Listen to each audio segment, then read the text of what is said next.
Hi hello ಎಲ್ರಿಗೂ ನಮಸ್ಕಾರ. Welcome back to my YouTube channel. ಎಲ್ಲರೂ ಆರಾಮಾಗಿ ಸೇಫ್ ಆಗಿದ್ದೀರಾ ಅಂತ ಭಾವಿಸ್ತೀನಿ. ನಾನು ಕೂಡ ಆರಾಮಾಗಿ ಸೇಫ್ ಆಗಿದ್ದೀನಿ. ಇವತ್ತು ಸಂಡೆಯ ಬ್ಲಾಗ್ ಆಗಿರುತ್ತೆ. ಇವತ್ತು ಬೆಳಗ್ಗೆ ಟಿಫನ್ಗೆ ನಮ್ಮ ಮನೇಲಿ ದೋಸೆನ ಮಾಡ್ತಾ ಇದ್ದೀನಿ. ಮತ್ತು ಇವತ್ತಿನ ವ್ಲಾಗ್ ನನಗೆ ಗೊತ್ತಿಲ್ಲ ಹೇಗೆ ಹೋಗುತ್ತೆ ಅಂತ ಅಂದ್ಬಿಟ್ಟು ಇವತ್ತು ಕೂಡ ಡೈಲಿ ವ್ಲಾಗ್ ಆಗಿರುತ್ತೆ. ನೆನ್ನೆ ಶಾಪಿಂಗ್ ಬಂದ್ವಿ ಗೈಸ್. ನಾನು ನೆನ್ನೆ ವ್ಲಾಗಲ್ಲಿ 60,000 ಅಷ್ಟು ಶಾಪಿಂಗ್ ಬಂದಿರೋದು. ಆ್ಯಕ್ಚುಲಾಗಿ ಏನಾಯ್ತು ಗೊತ್ತಾ, ಪುಟ್ಟ ನನಗೆ ಒಂದು ಆಫರ್ ಕೊಟ್ಟಿದ್ದ. ಏನೋ ನೀನು ಕೂಡ ಫೋನ್ ತಗೋ ಅಂತ ಅಂದ್ಬಿಟ್ಟು ವಿವೋ ವಿವೋ 5 ಏನೋ ಅನ್ಸುತ್ತೆ. ನೆನೆ ಬ್ಲಾಗಲ್ಲಿ ತೋರಿಸಿದ್ದಾರಲ್ಲ. ಸೊ ಸೇಮ್ ಫೋನ್ ನನಗೆ ತಗೋ ಅಂತ ಹೇಳ್ತಾ ಇದ್ದ. ಕ್ಯಾಮ್ರಾ ಚೆನ್ನಾಗಿದೆ ಗೈಸ್, ನಿಜವಾಗ್ಲೂ ಕ್ಯಾಮ್ರಾ ಅಂತೂ ಚೆನ್ನಾಗಿತ್ತು. ನನಗೆ ಸಿಕ್ಕಾಪಟ್ಟೆ ಕ್ಯಾಮ್ರಾ ಕ್ವಾಲಿಟಿ ಚೆನ್ನಾಗಿ ಅನ್ನಿಸ್ತು.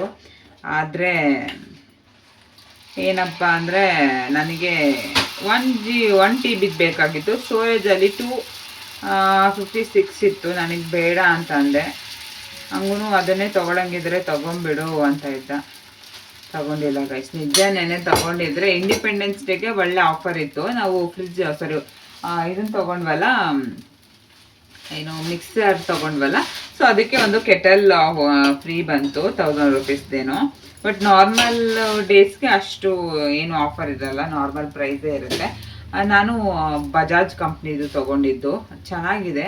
ನನಗೆ ಯಾರೋ ಸಜೆಷನ್ ಕೊಟ್ಟರು, ಬಜಾಜ್ ಇಲ್ಲ ಪ್ರೀತಿ ತಗೋ ಅಂತ ಅಂದ್ಬಿಟ್ಟು. ಸೊ ಅದಕ್ಕೋಸ್ಕರ ನಾನು ಇವೆರಡರಲ್ಲಿ ಸೆಲೆಕ್ಟ್ ಮಾಡ್ಕೊಂಡೆ. ಇದೆರಡೂ ಚೆನ್ನಾಗಿದೆ, ಚೆನ್ನಾಗಿ ಯೂಸ್ ಆಗುತ್ತೆ. ಅಂದರೆ ಮೋಟರೆಲ್ಲ ಚೆನ್ನಾಗಿ ವರ್ಕ್ ಆಗುತ್ತೆ ಮತ್ತು ಜಾಸ್ತಿ ದಿವಸ ಬಾಳುಂಕೆ ಬರುತ್ತೆ ಅಂತ ಅಂದ್ಬಿಟ್ಟು ಎಲ್ಲ ತೊಗೊಂಡಿದ್ದೀನಿ. ಇನ್ನು ಓಪನ್ ಮಾಡಿ ನಾನು ನೆನ್ನೆ ಬ್ಲಾಗಲ್ಲೆಲ್ಲ ತೋರಿಸಿದ್ದೀನಿ. ಅದನ್ನು ಯಾವ ಥರ ಯೂಸ್ ಮಾಡೋದು ಅಂತ ನಾನು ಕೂಡ ನಾಳೆ ಯೂಸ್ ಮಾಡೋಣ ಅಂತ ಅಂದ್ಕೊಂಡಿದ್ದೀನಿ. ಇವತ್ತು ಸಂಡೇ, ಇವತ್ತೇನು ಮಾಡಲ್ಲ, ಶಾಪ್ಗೆ ಹೋಗಬೇಕು. ಸೊ ನಾಳೆ ಏನಾದರೂ ಮಾಡಿ ನೋಡಬೇಕು. ಅದರಲ್ಲಿ ದೋಸೆ ಯಾಕೋ ಬರ್ತಾನೇ ಇಲ್ಲ. ಸೊ ಇದಕ್ಕೆ ಏನು ಮಾಡಲಿ, ಒಂದು ಸ್ವಲ್ಪ ಸೋಡಾ ಹಾಕಿ ಸ್ವಲ್ಪ ಸಕ್ಕರೆ ಹಾಕ್ತೀನಿ, ಆವಾಗ ಸ್ವಲ್ಪ ಬರುತ್ತೆ. ಒಂದೊಂದ್ಸಲ ಹಿಂಗೇನೆ ದೋಸೆ ಬರೋದಿಲ್ಲ. 1 ಟೇಬಲ್ ಸ್ಪೂನ್ ಆಗೋಷ್ಟು ಸಕ್ಕರೆ ಹಾಕ್ತೀನಿ, ಸ್ವಲ್ಪ ಉಪ್ಪು. ಇವತ್ತೇನು ಸ್ಪೆಷಲ್ ಮಾಡೋಕ್ಕೆ ಆಗುತ್ತೋ ಆಗಲ್ವೋ ನನಗೆ ಗೊತ್ತಿಲ್ಲ, ನೋಡ್ತೀನಿ. ಆದರೆ ಏನಾದರೂ ಸ್ಪೆಷಲ್ ಮಾಡೋಣ ಅಂದ್ಕೊಂಡಿದ್ದೀನಿ. ಇವತ್ತು ಸಂಡೇ ಅಲ್ವಾ, ಅದರಿಂದ ಸ್ವಲ್ಪ ಇಷ್ಟಿದ್ರೆ ಇಷ್ಟು ಹಾಕೊಬೋದು. ನಾವು ನಾರ್ಮಲಾಗಿ ಸೋಡಾ ಅಂತೀವಿ, ಇದು ಒಂದು ಸ್ವಲ್ಪ ಸೋಡಾ, ಒಂದು ಸ್ವಲ್ಪ ನೀರು. ಕಿತಾಪತಿ ನನ್ನ ಮಗ ಕಿತಾಪತಿ ಮಾಡ್ಕೊಂಡವನೇ, ನೀರು ಹಾಕಿ ಮಿಕ್ಸ್ ಮಾಡೋದು. ತುಂಬ ಗಟ್ಟಿ ಇದ್ರೆ ಬರಲ್ಲ ದೋಸೆ. ಯಾವಾಗ್ಲೂ ಸ್ವಲ್ಪ ತೆಳುವಾಗಿರ್ಬೇಕು. ದೋಸೆ ಹಿಟ್ಟು ಅದಕ್ಕೆ ಬರುತ್ತಲ್ಲ, ಇದಕ್ಕೆ ಬರಲ್ಲ. ನೋಡೋಣ ಇವಾಗ ಚೆನ್ನಾಗಿ ಬರುತ್ತೆ ಏನು. ಗಟ್ಟಿ ಆದರೆ ದೋಸೆ ತಿನ್ನಕ್ಕಾಗಲ್ಲ ಗೈಸ್. ದೋಸೆ ಎಲ್ಲ ತಿನ್ಕೊಂಡು ದೋಸೆಗೆ ಇವತ್ತು ನಾನು ಮೊಸರಲ್ಲಿ ತಿಂತೀನಿ ಗಾಯ್ಸ್ ಸ್ವಲ್ಪ. ಯಾಕಂದರೆ ಮಸಾಲೆ ಎಲ್ಲ ಕಡಿಮೆ ಮಾಡಿದ್ದೀನಿ, ಗ್ಯಾಸ್ಟ್ರಿಕ್ ಐತಲ್ಲ, ಅದಕ್ಕೋಸ್ಕರ ಸ್ವಲ್ಪ ಬೇಡ, ಅದೆಲ್ಲ ಸ್ವಲ್ಪ ಕಡಿಮೆ ಆಗೋವರೆಗೆ 1-2 ಮಂತು ಸ್ವಲ್ಪ ಗ್ಯಾಸ್ಟ್ರಿಕ್ ಎಲ್ಲ ಕಡಿಮೆ ಮಾಡ್ಕೊಳ್ಳೋಣ ಅಂತ ಅಂದ್ಬಿಟ್ಟು ಜಾಸ್ತಿ ಸ್ಪೈಸಿ ಏನೂ ತಿಂತಾಯಿಲ್ಲ. ಆದಷ್ಟು ಮೈಲ್ಡಾಗಿ ತಿಂತಾಯಿದ್ದೀನಿ. ಏನೇ ತಿಂದ್ರೂ ಮೈಲ್ಡಾಗಿ ತಿಂತಾಯಿದ್ದೀನಿ.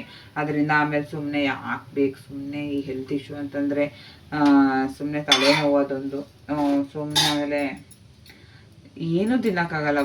ಈ ಜಾಸ್ತಿ ಏನಾದರೂ ಅದು ಇದು ತಿಂತಾರೆ ನೋಡಿ, ಆ ಫುಡ್ ಇಷ್ಟಪಡ್ತಾರೆ ನೋಡಿ, ಅಂಥವ್ರಿಗೆ ಈ ಥರ ಆಗಿಬಿಟ್ರೆ, ಬಿಸಿ ಬಿಸಿ ಊಟ ಸ್ಪೈಸಿ ಅದು ಇದು ಚೆನ್ನಾಗಿ ತಿಂದವ್ರಿಗೆ ಈ ಥರ ಆದರೆ ಬೋರ್ ಆಗುತ್ತೋ ಆಗಲ್ವೋ ಹೇಳಿ. ನನಗೂ ಇವಾಗ ಹಂಗೆ ಆಗ್ಬಿಟ್ಟೈತೆ. ನನಗೆ ಕಂಡಿದ್ದೆಲ್ಲ ತಿನ್ನಬೇಕು, ನೋಡಿದ್ದೆಲ್ಲ ತಿನ್ನಬೇಕು, ಆ ಥರ ನಾನು. ಆದರೆ ಇವಾಗ ಸ್ವಲ್ಪ ಗ್ಯಾಸ್ಟ್ರಿಕ್ ತಿಂದ್ಬಿಟ್ರಂತೂ ಎದೆ ಉರಿಯುತ್ತೆ. ಆ ಉರಿನ ಯಾರು ತಡ್ಕೋತಾರೆ ಅನ್ನೋ ಇದಕ್ಕೆ ನಾನು ತಿಂತಾಯಿಲ್ಲ, ಇನ್ನೇನಿಲ್ಲ. ಅದಕ್ಕೆ ಸ್ವಲ್ಪ ದಿವಸ ಬೇಡ ಅಂತ ಅಂದ್ಬಿಟ್ಟು ಅಷ್ಟೇ ತಿಂತಿಲ್ಲ. ಆಮೇಲೆ ಸಿಗ್ತೀನಿ. ಬೆಳಗ್ಗೆನೇ ಸ್ವಲ್ಪ ಜೀರಿಗೆ ನೀರನ್ನ ತಗೊಂಡಿದ್ದೆ ಇವತ್ತು. ಬೇರೆ ಟೀ ಕಾಫಿಗಿಂತ ನನಗೇನೋ ಈ ಥರದ್ದು ಬೆಸ್ಟು ಅಂತ ಅನಿಸುತ್ತೆ. ಬಟ್ ಟೀ ಕಾಫಿ ಕುಡಿಯೋರಿಗೆ ಟೀ ಕಾಫಿ ಕುಡಿಲೇಬೇಕು. ಇಲ್ಲಿ ನಮ್ಮ ಕೌಶಿಕ್ ನೋಡ್ಬೋದು, ಅವನಂತೂ ನೆಕ್ಸ್ಟ್ ಲೆವೆಲ್ಲು ತೀಟೆ ಅಂತಲೇ ಹೇಳ್ಬೋದು. ಏನಾದರೂ ಒಂದು ಮಾಡ್ತಾನೆ ಇರ್ತಾನೆ ಸುಮ್ಮನಂತೂ ಇರೋದಿಲ್ಲ. ನಮ್ಮ ಮನೇಲಿ ಈ 3 ಡೋರ್ಸ್ದು ಫ್ರಿಡ್ಜ್ ಇವಾಗ ಯಾಕೆ ತಗೋಬಾರ್ದಾಗಿತ್ತು ಅಂತ ಇವಾಗ ಅನ್ನಿಸ್ತೈತೆ. ಯಾಕೆ ಅಂದರೆ ನೋಡಿ, ಇಲ್ಲಿ ಕೌಶಿಕ್ ಆರಾಮ್ಸೆ ಕೆಳಗಡೆ ಡೋರ್ ತೆಗಿತಾನೆ, ಅಲ್ಲಿರೋದನ್ನೆಲ್ಲ ತೆಗ್ದು ಆಚೆಗೆ ಹಾಕ್ತಾನೆ. ಹಿಂಗಾದ್ರೆ ಎರಡೆರಡು ಡಬಲ್ ಕೆಲಸ ಆಗುತ್ತೆ. ಸುಮ್ಮನೆ ಈಗ ಸದ್ಯಕ್ಕೆ ಮೇಲ್ಗಡೆ ತೆಗಿಯಕ್ಕೆ ಬರಲ್ಲ, ಕೆಳಗಡೆ ಮಾತ್ರ ಆರಾಮ್ಸೆ ತೆಗಿತಾನೆ, ಹಾಕ್ತಾನೆ. ಏನು ಮಾಡೋದು, ಏನು ಮಾಡೋಕ್ಕಾಗಲ್ಲ. ಎಷ್ಟು ಸತಿ ತೆಗೆದ್ರೂ ಅಷ್ಟೇ, ಅದು ಯಾವಾಗ ಮುರಿದಾಗ್ತಾನೋ ಏನಿಗೆ ಗೊತ್ತು. 30,000 ರೂಪಾಯಿ ಫ್ರಿಜ್ಜು, ಅದು ಯಾವಾಗ ಮುರಿತಾನೆ ಅಂತಾನೆ ಗೊತ್ತಿಲ್ಲ ನನಗಂತೂ. ದೋಸೆ ಬೆಳಗಿನ ಟಿಫನ್ಗೆ ದೋಸೆ, ಅದಾದಮೇಲೆ ಸ್ವಲ್ಪ ಸಕ್ಕರೆ ಅದು ಇದೆಲ್ಲ ಹಾಕಿದ್ಮೇಲೆ ಕರೆಕ್ಟಾಗಿ ಬಂತು ದೋಸೆ. ಒಂದು ಸತಿ ನೀವು ಈ ಥರ ಟ್ರೈ ಮಾಡ್ಬೋದು ಬೇಕು ಅಂತಂದರೆ. ನಮ್ಮ ಮನೇಲಿ ಅಂತೂ ಮಕ್ಕಳಿರೋ ಮನೇಲಿ ಯಾವಾಗಲೂ ಇದೇ ಥರ ಇರುತ್ತೆ, ಗಲೀಜಾಗ್ತಾನೆ ಇರುತ್ತೆ, ಕ್ಲೀನ್ ಮಾಡ್ತಾನೆ ಇರಬೇಕು. ಮತ್ತು ಸ್ವಲ್ಪ ಏರ್ ಫಾಲು ಆಗ್ತಾಯಿದೆ ಅಂತ ಹೇಳಿದ್ನಲ್ಲ, ಒಂದು 30% ಏನೋ ಕಡಿಮೆ ಆಗಿದೆ ಅಷ್ಟೇ. ನಿಜವಾಗ್ಲೂ ಸಿಕ್ಕಾಪಟ್ಟೆ ಒಂಥರ ಅನಿಸ್ತಾ ಇದೆ. ಮತ್ತು ಇಲ್ಲೊಂದು ಸಾಂಬಾರು ರೆಸಿಪಿನ ತೋರಿಸ್ತಾ ಇದ್ದೀನಿ. ಫಸ್ಟು ಒಂದು ಪಾತ್ರೆಗೆ ಸ್ವಲ್ಪ ಎಣ್ಣೆ, ಜೀರಿಗೆ, ಅದಾದ ನಂತರ ಸ್ವಲ್ಪ ಈರುಳ್ಳಿ, ಕರಿಬೇವು, ಸ್ವಲ್ಪ ಹಸಿಮೆಣ್ಸಿನ್ಕಾಯಿ ಇದಿಷ್ಟನ್ನು ಹಾಕ್ಕೊಂಡು ಚೆನ್ನಾಗಿ ಫ್ರೈ ಮಾಡ್ಕೊಳ್ಳೋದು. ಇದು ಏನಪ್ಪ ಸಾಂಬಾರು ಅಂದರೆ ಮಜ್ಜಿಗೆ ಸಾಂಬಾರು. ಎಷ್ಟು ಜನ ಇದನ್ನು ಟ್ರೈ ಮಾಡಿದ್ದೀರಾ ಕಾಮೆಂಟ್ ಮಾಡಿ. ಟ್ರೈ ಮಾಡಿಲ್ಲ ಅಂದರೆ ಒಂದು ಸತಿ ಮಾಡಿಕೊಂಡು ಟೇಸ್ಟ್ ಮಾಡಿ, ನಿಜವಾಗ್ಲೂ ಚೆನ್ನಾಗಿರುತ್ತೆ. ನಾವು ಯಾವಾಗಲೂ ಬೇಳೆ ಸಾಂಬಾರು, ಕಾಳುಗಳ ಸಾಂಬಾರು ತಿಂತಾನೇ ಇರ್ತೀವಿ. ಮಜ್ಜಿಗೆ ಸಾಂಬಾರು ತುಂಬ ಕಮ್ಮಿ ನಮ್ಮ ಅಜ್ಜಿ ಮಾಡ್ತಾಯಿದ್ರು. ಯಾವಾಗ ಅರ್ಜೆಂಟ್ ಆದಾಗ, ಸ್ವಲ್ಪ ಟೈಮ್ ಇಲ್ಲ ಅಂದಾಗ, ಬರೀ ಆ ಬೇಳೆ ಸಾಂಬಾರು ಅದು ಇದು ಅಂದಾಗ ಈ ಸಾಂಬಾರನ್ನ ಮಾಡ್ತಾಯಿದ್ರು. ಚೆನ್ನಾಗಿರುತ್ತೆ, ಒಂದು ಸತಿ ಟ್ರೈ ಮಾಡಿ ನೋಡಿ. ಅದು ತರಕಾರಿ ಎಲ್ಲ ಬೆಂದಮೇಲೆ, ಈರುಳ್ಳಿ ಎಲ್ಲ ಬೆಂದಮೇಲೆ ಸ್ವಲ್ಪ ಉಪ್ಪನ್ನ ಹಾಕ್ಕೊಂಡಿದ್ದೀನಿ. ಉಪ್ಪು ಹಾಕ್ಕೊಂಡು ಒಂದು ಸ್ವಲ್ಪ ಅರಿಶಿನ ಪುಡಿ ಹಾಕ್ಕೊತಾ ಇದ್ದೀನಿ. ಅರಿಶಿನ ಪುಡಿನ ಹಾಕ್ಕೊಂಡು ಚೆನ್ನಾಗಿ ಮಿಕ್ಸ್ ಮಾಡ್ಕೊಬೇಕು. ಮತ್ತು ಮೊಸರೇನಿದೆ, ಮೊಸರನ್ನ ಒಂದು ಪಾತ್ರೆಗೆ ಹಾಕಿ ನೀರು ಹಾಕಿ ಚೆನ್ನಾಗಿ ಅದನ್ನು ಬೀಟ್ ಮಾಡಿಕೊಂಡು ನೀರು ಥರ ಮಾಡಿಕೊಂಡು ಆ್ಯಡ್ ಮಾಡ್ಕೊಳ್ಳೋದು. ಇದಕ್ಕೆ ಬೇಕಂದರೆ ನಾವು ಖಾರದ ಪುಡಿ ಸೇರಿಸ್ಕೊಂಡಿಲ್ಲ ಅಂದ್ರೂ ನಡೆಯುತ್ತೆ. ಸ್ವಲ್ಪ ಉಪ್ಪು ಕರೆಕ್ಟಾಗಿ ಹಾಕ್ಕೊಂಡ್ರೆ ಇಷ್ಟನ್ನೇ ಸಾಕು, ಇದೂ ಚೆನ್ನಾಗಿರುತ್ತೆ. ಇದಕ್ಕೆ ನಮಗೆ ಸ್ವಲ್ಪ ಖಾರ ಎಲ್ಲ ಬೇಕು ಅಂದರೆ ನಾನು ಖಾರದ ಪುಡಿನ ಸೇರಿಸ್ಕೊಬೋದು ಅಷ್ಟೇ. ಮತ್ತು ಇದಕ್ಕೆ ಸ್ವಲ್ಪ ಕಡಲೆ ಹಿಟ್ಟೇನಿದೆ ಅದನ್ನು 1-2 ಟೇಬಲ್ ಸ್ಪೂನ್ ಆಗೋಷ್ಟು ಅಥವಾ 1.5 ಟೇಬಲ್ ಸ್ಪೂನ್ ಆಗೋಷ್ಟು ಹಾಕ್ಕೊಂಡು ಚೆನ್ನಾಗಿ ಗಂಟು ಇಲ್ಲದೆ ಇರೋ ಥರ ಮಿಕ್ಸ್ ಮಾಡಿಕೊಂಡು ಹಾಕ್ಕೊಂಡಿದ್ದೀನಿ. ಯಾಕಂದರೆ ಹಾಲೆಲ್ಲ ಮೊಸರು ಕುದಿಯುವಾಗ ಒಡ್ಕೊಳ್ಳೋ ಚಾನ್ಸಸ್ ಇರುತ್ತೆ. ಅದಕ್ಕೋಸ್ಕರ ಈ ಥರ ಮಾಡಿದ್ರೆ ಮಜ್ಜಿಗೆ ಒಡ್ಕೊಳ್ಳಲ್ಲ, ಸಾಂಬಾರು ಥರನೇ ಇರುತ್ತೆ ಅದರಿಂದ. ಅದಾದ ನಂತರ ಒಂದು 2-3 ಕುದಿ ಕುದಿಸ್ಕೊಂಡ್ರೆ ಸಾಕು. ಮತ್ತು ರುಚಿಗೆ ಎಷ್ಟು ಬೇಕೋ ಅಷ್ಟು ಉಪ್ಪನ್ನ ಆ್ಯಡ್ ಮಾಡ್ಕೊಳ್ಳೋದು ಅಷ್ಟೇ. ಇದಕ್ಕೆ ನಾನು 1 ಟೇಬಲ್ ಸ್ಪೂನ್ ಆಗೋಷ್ಟು ಸಾಂಬಾರು ಪೌಡರ್ನ ಆ್ಯಡ್ ಮಾಡ್ಕೊಂಡಿದ್ದೀನಿ. ಇದು ಆಪ್ಷನಲ್, ನಿಮಗೆ ಸಾಂಬಾರು ಪೌಡರ್ ಬೇಕಂದರೆ ಮಾಡ್ಕೊಬೋದು, ಇಲ್ಲಾಂದರೆ ಇಷ್ಟೇ ಸಾಕಾಗುತ್ತೆ. ಸ್ವಲ್ಪ ಕೊತ್ತಂಬರಿ ಸೊಪ್ಪು ಹಾಕಿದ್ರೆ ಮುಗೀತು. ನನಗೆ ಈ ಸಾಂಬಾರು ತುಂಬಾ ಇಷ್ಟ ಆಗುತ್ತೆ. ಸೊ ನೀವು ಒಂದ್ಸಲ ಟ್ರೈ ಮಾಡಿ, ನಿಮಗೂ ಕೂಡ ಇಷ್ಟ ಆಗ್ಬೋದು ಅಂದ್ಕೊತೀನಿ. ಇದ್ರ ಜೊತೆ ನಾಗಪಂಚಮಿದು ಕೂಡ ವ್ಲಾಗ್ನ ಅಟ್ಯಾಚ್ ಮಾಡಿದ್ದೀನಿ, ನೋಡಿ ನಿಮಗೆ ಇಷ್ಟ ಆಗುತ್ತೆ.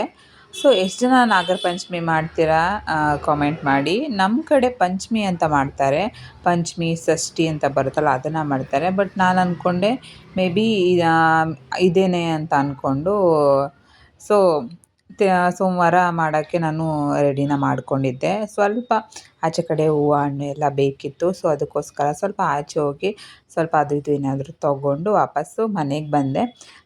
ಮತ್ತು ತಿರ್ಗಾ ನಾಳೆ ಬೆಳಗ್ಗೆ ಎದ್ದು ಎಲ್ಲ ರೆಡಿ ಮಾಡಿಕೊಂಡು ಪೂಜೆ ಎಲ್ಲ ಮುಗಿಸಿ ಅದಾದ ನಂತರ ದೇವಸ್ಥಾನಕ್ಕೆ ಹೋಗಿದ್ವಿ.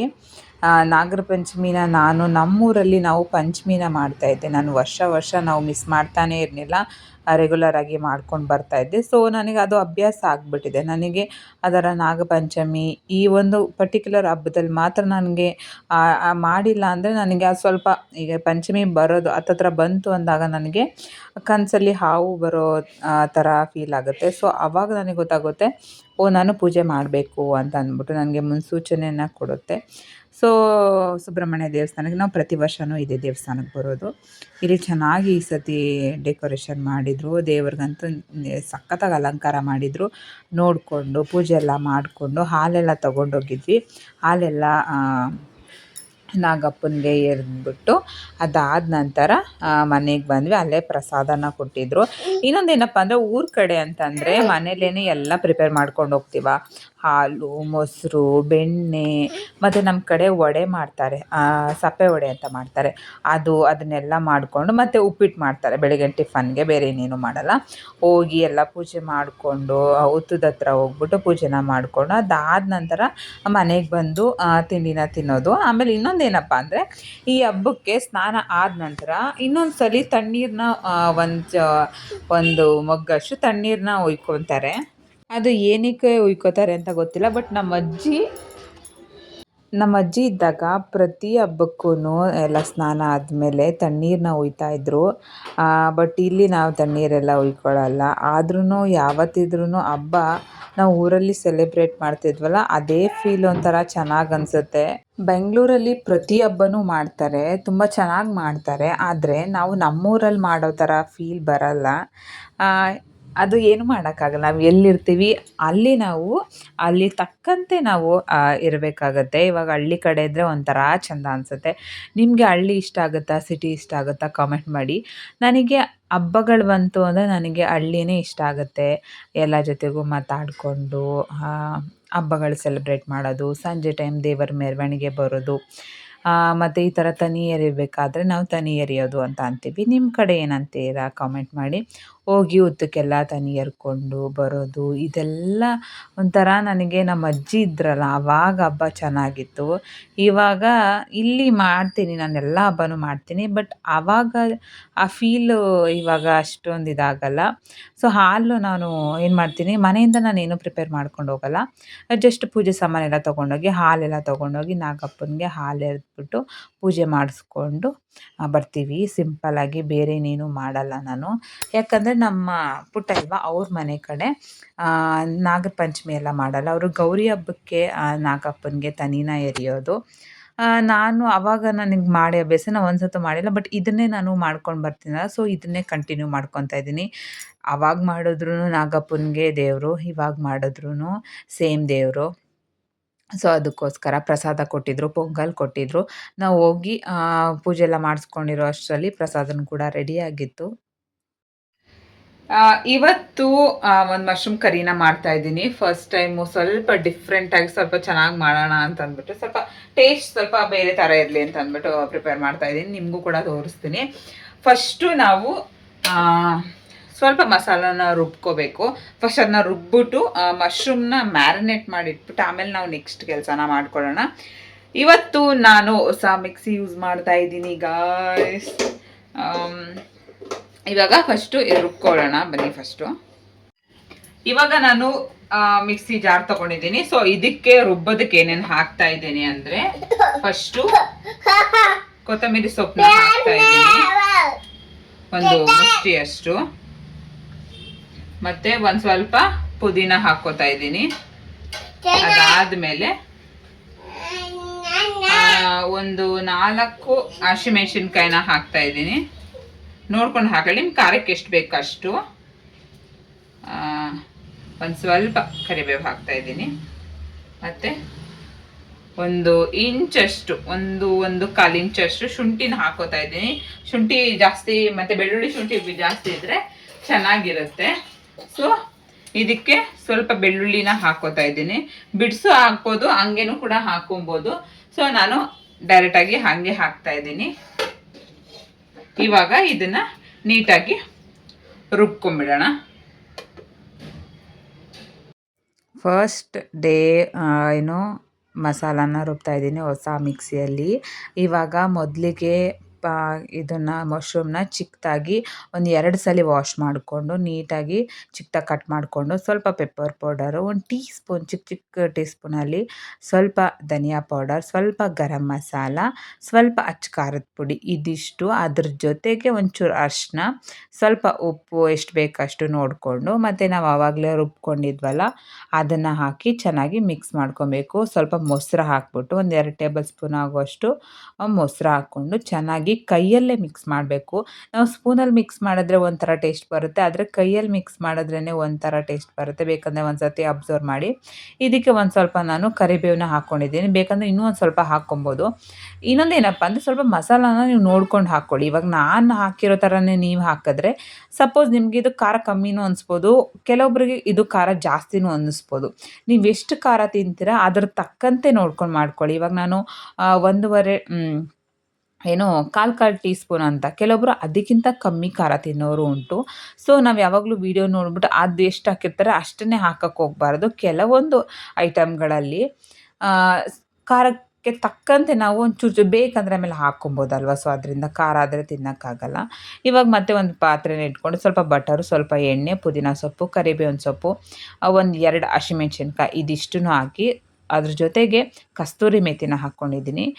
ಕಸ್ತೂರಿ ಮೆಥಿ ಫ್ಲೇವರ್ ಚೆನ್ನಾಗಿ ಬರುತ್ತೆ. ಸ್ವಲ್ಪ 1 ಈರುಳ್ಳಿ, 1 ಟೊಮ್ಯಾಟೊ, ಒಂದು ಸ್ವಲ್ಪ ಇದಿಷ್ಟನ್ನು ಚೆನ್ನಾಗಿ ಫ್ರೈ ಮಾಡ್ಕೊಬೇಕು. ಅದಾದ ನಂತರ ನಾವೇನು ಮ್ಯಾರಿನೇಟ್ ಮಾಡ್ಕೊಂಡಿದ್ವಲ್ಲ, ಫಸ್ಟ್ ಮ್ಯಾರಿನೇಟ್ ಮಾಡಿಬಿಟ್ರೆ ಇದೆಲ್ಲ ಆಗೋ ಅಷ್ಟರಲ್ಲಿ ಒಂದು 10 ನಿಮಿಷ ಮ್ಯಾರಿನೇಟ್ ಆಗುತ್ತೆ. ಆಮೇಲೆ ಒಗ್ಗರಣೆ ಆಗೋ ಅಷ್ಟರಲ್ಲಿ ಮ್ಯಾರಿನೇಟ್ ಆಗಿರುತ್ತೆ. ಆಮೇಲೆ ಹಾಕ್ಕೊಂಬಿಡ್ಬೋದು. ಸೊ ಹಾಕಿ ನೀರೇನು ಹಾಕೋ ಅವಶ್ಯಕತೆ ಇಲ್ಲ, ಯಾಕಂದರೆ ಮಶ್ರೂಮ್ ಯಾವಾಗಲೂ ನೀರು ಬಿಟ್ಕೊಬಿಡುತ್ತೆ. ಚೆನ್ನಾಗಿ ಎಣ್ಣೆ ಬಿಟ್ಕೊಳ್ಳೋವರೆಗೆ ಚೆನ್ನಾಗಿ ಬೇಯಿಸ್ಕೊಂಡು, ಬೇಕಂದರೆ ಇನ್ನೊಂದು ಸ್ವಲ್ಪ ಗ್ರೇವಿ ಥರ ನೀರು ಥರ ಬೇಕು ಅಂದರೆ ನೀವು ಇನ್ನೊಂದು ಸ್ವಲ್ಪ ನೀರನ್ನ ಆ್ಯಡ್ ಮಾಡ್ಕೊಬೋದು. ಇವಾಗ ಜಾರಲ್ಲೆಲ್ಲ ರುಬ್ಬಿರ್ತೀರ ಅದನ್ನೇ ಸ್ವಲ್ಪ ಹಾಕ್ಕೊಬೋದು. ಇಲ್ಲ ಸ್ವಲ್ಪ ಗಟ್ಟಿಗಿರಲಿ ಅಂತಂದರೆ ಗಟ್ಟಿಗೂ ಮಾಡ್ಕೊಬೋದು, ಅದು ನಿಮ್ಮ ಇಷ್ಟ. ಇದಕ್ಕೆ ನಾನು ಮತ್ತೆ ಎಕ್ಸ್ಟ್ರಾ ಏನು ಖಾರ ಹಾಕಕ್ಕೆ ಹೋಗಿಲ್ಲ, ಯಾಕಂದರೆ ಆಲ್ರೆಡಿ ಖಾರ ಎಲ್ಲ ಹಾಕಿದ್ದೀನಿ. ಬೇಕು ಅಂದರೆ ಹಾಕ್ಕೊಬೋದು, ಬೇಡ ಅಂದರೆ ನನ್ನ ಪ್ರಕಾರ ಫಸ್ಟೇ ಹಾಕಿರ್ತೀರ, ಬಟ್ ಹಾಕೋ ಅವಶ್ಯಕತೆ ಇರಲ್ಲ ಅನ್ಕೋತೀನಿ. ನಿಮಗೆ ಬೇಕಂದರೆ ಹಾಕ್ಕೊಬೋದು. ಆಮೇಲೆ ಮತ್ತು ಉಪ್ಪು ನೋಡಿಬಿಟ್ಟು ರುಚಿಗೆ ಎಷ್ಟು ಬೇಕಷ್ಟು ಉಪ್ಪನ್ನ ಹಾಕ್ಕೊಂಡೆ. ಅಷ್ಟೇ, ಚೆನ್ನಾಗಿ ಮಿಕ್ಸ್ ಮಾಡ್ಕೊಳ್ಳೋದು. ಗೀ ರೈಸ್ ಜೊತೆಗೂ ಚೆನ್ನಾಗಿರುತ್ತೆ, ದೋಸೆ ಜೊತೆಗೂ ಚೆನ್ನಾಗಿರುತ್ತೆ, ಚಪಾತಿ ಜೊತೆಗೂ ಚೆನ್ನಾಗಿರುತ್ತೆ, ಅಥವಾ ನಾರ್ಮಲ್ ರೈಸ್ ಜೊತೆನೂ ಚೆನ್ನಾಗಿರುತ್ತೆ. ಸೊ ನಾನು ರೈಸ್ ಜೊತೆ ಮಾಡಿದ್ದು. ಪುಟ್ಟಂಗೆ ಸ್ವಲ್ಪ ರೈಸ್ ಇಷ್ಟ ಆಗುತ್ತೆ, ಸೊ ಅದರಿಂದ ನಾನು ರೈಸ್ಗೆ ಕಾಂಬಿನೇಷನ್ ಆಗಿ ಇದು ಮಾಡ್ಕೊಬೋದು. ಇಲ್ಲ ಅಂತಂದರೆ ಚಪಾತಿ ಬೇಕಂದರೆ ಚಪಾತಿನೂ ಕೂಡ ಮಾಡ್ಕೊಬೋದು ಅಂತ ಅಂದ್ಬಿಟ್ಟು ಈ ಥರ ಮಾಡಿದ್ದೀನಿ. ಲಾಸ್ಟಲ್ಲಿ ಸ್ವಲ್ಪ ನಿಂಬೆಹಣ್ಣು ಹಾಕ್ಕೊಂಡ್ರೆ ಮುಗೀತು. ಗ್ಯಾಸ್ ಆಫ್ ಮಾಡಿಬಿಟ್ಟು ತುಂಬಾ ಚೆನ್ನಾಗಿರುತ್ತೆ. ಒಂದ್ಸಲಿ ಟ್ರೈ ಮಾಡಿ. ನೆಕ್ಸ್ಟ್ ವೀಡಿಯೋದಲ್ಲಿ ಸಿಗ್ತೀನಿ. ಬಾಯ್.